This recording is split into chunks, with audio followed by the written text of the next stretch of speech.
नमस्ते गाइस, जय हिंद। कैसे हो आप लोग सब।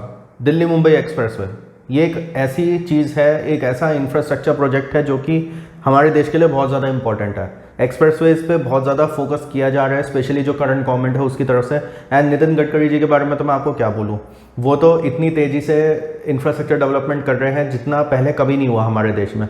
And I think that is a very good thing कि आज की डेट में 40 किलोमीटर पर डे के हिसाब से हम लोग नेशनल हाईवेज वगैरह बना रहे हैं। एक्सप्रेसवेज अगले 2-3 साल में 8000 किलोमीटर के बन के तैयार हो जाएंगे, including the Delhi Mumbai expressway. अब देखिए, पहले मैंने एक वीडियो बनाया हुआ है जिसमें मैंने आपको बताया था कि एक्सप्रेसवे के क्या क्या फ़ायदे हो सकते हैं, बट यहाँ पे मैं केवल दिल्ली मुंबई एक्सप्रेसवे पे फोकस करूँगा एंड दिल्ली मुंबई एक्सप्रेसवे के बेनिफिट्स क्या होंगे हमारे देश को। Delhi Mumbai expressway most probably जनवरी 2023 तक खुल जाएगा। उसका जो जयपुर तक का जो सेक्शन है वो तो अभी खुलने वाला है एंड हो सकता है जब तक आप ये वीडियो देख रहे हो तब तक खुल भी चुका हो। तो कहीं ना कहीं कुछ 300-400 किलोमीटर का तो सेक्शन पहले ही खोल दिया जाएगा। गुजरात का भी कुछ सेक्शंस ऐसे हैं जो हो सकता है 1-2 महीने में खोल दिए जाए। जनवरी 2023 तक पूरा प्लान है कि पूरा का पूरा एक्सप्रेसवे खोल दिया जाएगा। अब जो इसकी एज पर रोड्स हैं, जैसे फॉर एग्जांपल एक बन रही है सराय काले खान से सोना तक की, एक बन रही है जेवर से सोना तक की, एक आपकी JNPT से विरार तक की वहाँ पे मुंबई साइड में जो बन रही है, वो सब हो सकता है 1-2 साल बाद स्टार्ट हो। बट सोना रोड से लेके मुंबई तक की जो पूरा ये एक्सप्रेसवे है 1200-1300 किलोमीटर का, ये पूरा बन के तैयार हो जाएगा जनवरी 2023 तक। अब बताते हैं कि इसके फ़ायदे क्या क्या हो सकते हैं। देखो, सबसे बड़ा फ़ायदा इसका ये होगा कि लॉजिस्टिक पार्क्स बहुत सारे बनेंगे। वेस्टर्न डेडिकेटेड फ्रेट कॉरिडोर भी जो है इसी के पैरेलल में ही चल रहा है, तो कहीं ना कहीं एक दिल्ली मुंबई इंडस्ट्रियल कॉरिडोर बनाया जा रहा है पूरा। तो आप सोच सकते हो कि कितने सारे उसमें लॉजिस्टिक पार्क्स बन सकते हैं, मेगा मॉडल लॉजिस्टिक की फैसिलिटीज़ बन सकती हैं, इंफ्रास्ट्रक्चर बन सकता है एंड उसमें कितनी एम्प्लॉयमेंट आएगी वो भी आप अच्छी तरीके से जानते हो। तो लॉजिस्टिक्स के लिए ये एक बहुत बड़ा बूस्ट होगा, क्योंकि देखिए ये जो प्रोजेक्ट है ये हरियाणा को कनेक्ट करेगा, दिल्ली को कनेक्ट करेगा, यूपी को करेगा, राजस्थान को कनेक्ट करेगा, मध्य प्रदेश को करेगा, गुजरात को करेगा और महाराष्ट्र को करेगा। तो जब ये सारे स्टेट्स जो है कनेक्ट हो जाएंगे एंड विद JNPT से कनेक्ट हो जाएंगे, फाइनेंशियल कैपिटल हमारे देश की कैपिटल से कनेक्ट हो जाएगी, तो इन सब चीज़ों से जो गुड्स होते हैं ना, गुड्स का जो ट्रांसपोर्टेशन होता है बहुत ज़्यादा तेज़ हो जाएगा एंड बहुत ज़्यादा इफेक्टिव हो जाएगा। तो हमारे देश के लॉजिस्टिक्स के लिए तो ये बहुत बड़ा एक बूस्ट होगा। तो कहीं ना कहीं logistic sector will be the biggest beneficiary from the Delhi Mumbai expressway. दूसरा होगा एम्प्लॉयमेंट। देखो, इतने लॉजिस्टिक पार्क्स खुलेंगे, इतने सारी चीज़ें खुलेंगी तो एम्प्लॉयमेंट बहुत तगड़ा आएगा। एंड केवल लॉजिस्टिक से एम्प्लॉयमेंट नहीं आएगा, जब एक्सप्रेसवे बनता है तो उसके आसपास रियल एस्टेट के प्रोजेक्ट्स भी बन जाते हैं। उसके अलावा आपके अगल बगल मॉल्स भी खुलते हैं, फिर आपके वे साइड एमिनिटीज़ खुलती हैं, पेट्रोल पंप्स खुलते हैं, आपके चार्जिंग स्टेशंस खुलेंगे।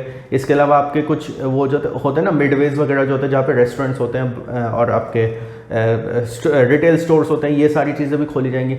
इन सब में कितना एम्प्लॉयमेंट आएगा आप सोच भी नहीं सकते हैं।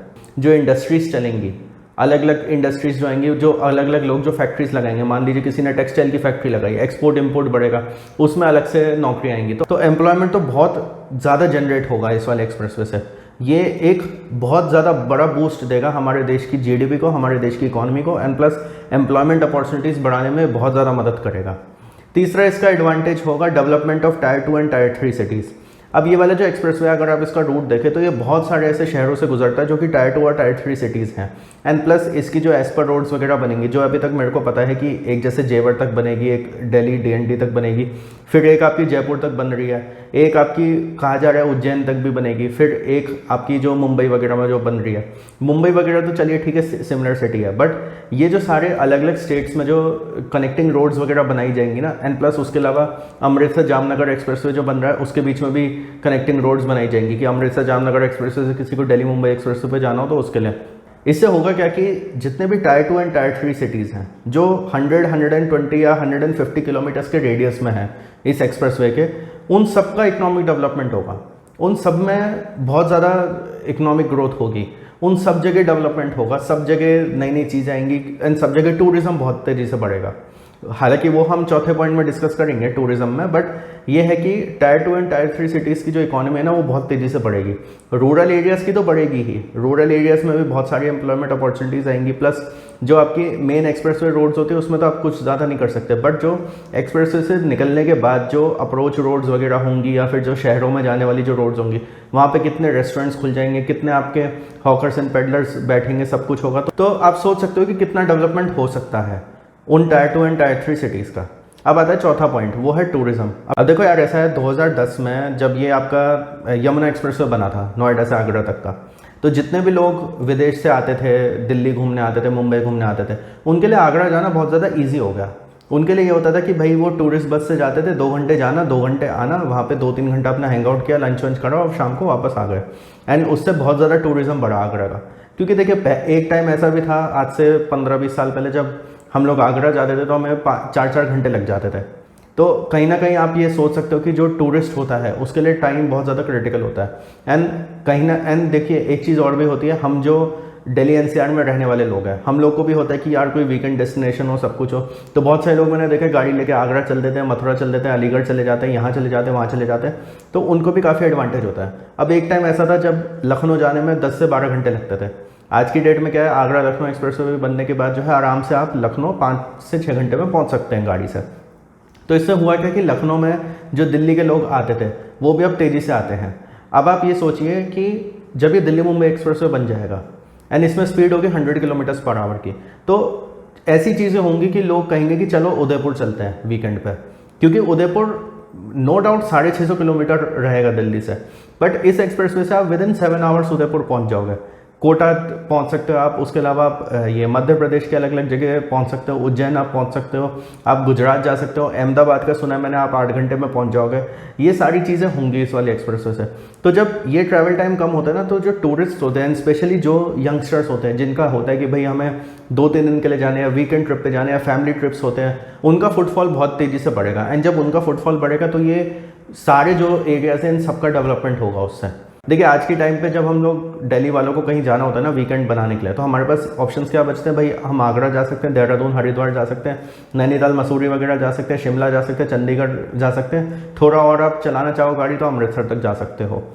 बट क्या है, जब ये एक्सप्रेसवे बन जाएगा तो हमारे पास और ऑप्शंस खुल जाएंगे। हमारे पास केवल ये नहीं होगा कि जयपुर तो जो 6 घंटे लगते थे वो अब हमें 2-2.5 घंटे लगेंगे इस एक्सप्रेसवे के बनने के बाद, बट उसके बाद हमारे पास उदयपुर का भी ऑप्शन है, हमारे पास जोधपुर का भी ऑप्शन है, हमारे पास अहमदाबाद का भी ऑप्शन है, बहुत सारे हमारे पास ऑप्शंस होंगे। मतलब जो 6 से 7 घंटे की ड्राइव हम लोग नैनीताल मसूरी के लिए करते हैं, उतने ही टाइम में हम लोग हो सकता है उदयपुर पहुंच जाएं, या फिर राजस्थान के कोई और एरिया में या मध्य प्रदेश में कहीं पे अच्छी तरीके से ट्रैवल कर सकते हैं।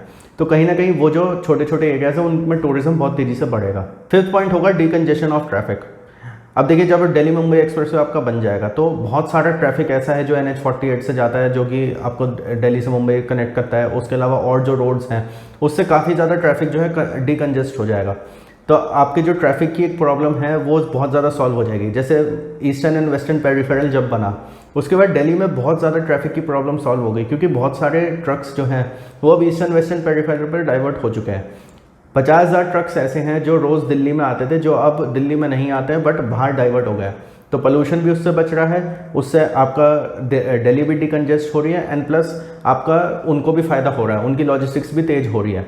तो कहीं ना कहीं ये एक्सप्रेसवे बनने के बाद भी ये चीज़ होगी कि बहुत सारा ट्रैफिक जो है वो डाइवर्ट हो जाएगा। एंड प्लस सबसे बड़ी बात, ट्रैफिक केवल गाड़ियों का नहीं, लोगों का भी ट्रैफिक। अब मैं लोगों का ट्रैफिक क्यों बोल रहा हूँ, देखिए क्या होता है, जब कोई टायर 2 या टायर 3 सिटी उतनी डेवलप नहीं होती है ना, तो जो मेन सिटीज़ होती हैं दिल्ली मुंबई टाइप, यहाँ पे भीड़ बहुत ज़्यादा बढ़ जाती है। अब जैसे कि मैंने आपको एक पॉइंट में बोला था कि टायर 2 एंड टायर 3 सिटीज़ में जो है डेवलपमेंट बहुत तेज़ी से होगा। तो जब वो बहुत तेज़ी से होगा तो बहुत सारे लोग जो कि पहले दिल्ली या मुंबई माइग्रेट करने का सोच रहे थे, वो हो सकता है किसी दूसरी जगह माइग्रेट करें। वो हो सकता है कहीं कि नहीं यार, ये एक्सप्रेसवे बनने के बाद जयपुर में और अच्छी अपॉर्चुनिटीज़ है, दिल्ली की जगह जयपुर चलो, या वडोदरा चलो, या फिर मान लीजिए आप अहमदाबाद की जगह सूरत चलो, या फिर रतलाम चलो। ये जो एरियाज़ जो सारे आपके, या फिर उज्जैन चलो, ये जो सारे एरियाज़ आपके इसमें एक्सप्रेसवे में आएंगे।